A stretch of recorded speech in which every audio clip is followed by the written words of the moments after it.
கிறிஸ்துக்குள்ளே எனக்கு பிரியமான சகோதர சகோதரிகளை, மீண்டும் ஒரு அழகான நாளிலே உங்களை சந்திப்பதில் மிகவும் மகிழ்ச்சி அடைகின்றேன். இன்றைய நாளிலே பொது காலத்திலே 4ஆம் வாரத்திலே வியாழக்கிழமையிலே நாங்கள் காலடி எடுத்து வைக்கின்றோம். அன்பார்ந்தவர்களே, இறை வார்த்தைகள்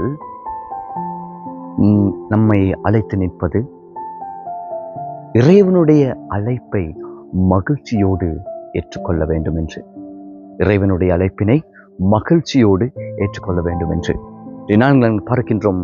புனித மாற்கு எழுதிய நற்செய்தியில் எடுக்கப்பட்ட வாசகத்திலே 12 சிலர்களை அவர் தன் பக்கத்திலே அல்லது தம்மிடத்துக்கு அழைக்கின்றார். தம் விரும்பியவர்களை அவர் அழைத்து அவர்களுக்கு அவர்களை மறை போதனைக்கு அனுப்புகின்றார். அவர் அனுப்புகின்ற பொழுது அவர் சொல்லுகிறார், நீங்கள் கைத்தடி எடுத்து செல்ல வேண்டாம், உணவுகளை எடுத்து செல்ல வேண்டாம், காசுகளை எடுத்து செல்ல வேண்டாம். ஏனென்றால் அழைத்த ஆண்டவர் உங்களோடு பயணிக்கின்றார். பயப்பட தேவையில்லை. நீர் செல்லும் பாதையிலே முட்கள் இருப்பினும் அவற்றை தாண்டி முறியடித்து நீங்கள் செல்ல வேண்டும். நீங்கள் உங்களுக்கு கொடுக்கப்பட்டிருக்கின்ற பொறுப்புகளை நீங்கள் செய்கின்ற பொழுது ஆண்டவர் உங்களோடு உங்கள் உள்ளங்களிலே இருந்து கொண்டு உங்களை வழி நடத்துகின்ற கடவுளாக இருக்கின்றார் என்று அதனை நாங்கள் பார்க்கின்ற 1ஆம் வாசகத்திலே, எபிரேயர் எழுதிய நூலிலிருந்து எடுக்கப்பட்ட வாசகத்திலே நாங்கள் பார்க்கின்றோம்.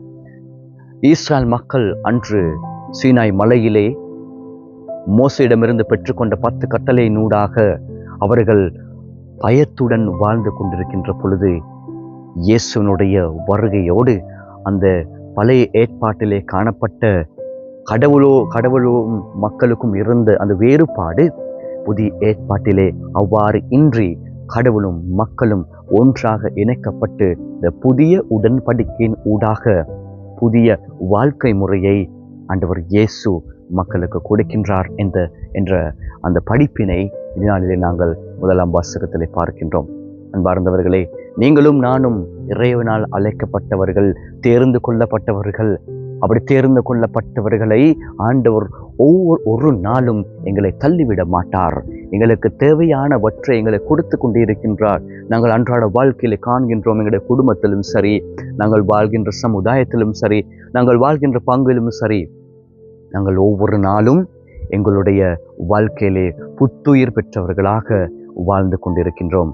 அப்படியானால் அந்த அழைப்பினை மகிழ்ச்சியோடு ஏற்றுக்கொண்டு அதற்கு சாட்சி பகரும் மக்களாக எங்களை மாற்ற வேண்டும் என்று இந்த நாளிலே நாங்கள் மன்றாடுவோம். அந்த வரப்பிரசாதங்களை உங்களுக்கு தர வேண்டும்படி இந்த நாளிலே சுபிக்கின்றேன்.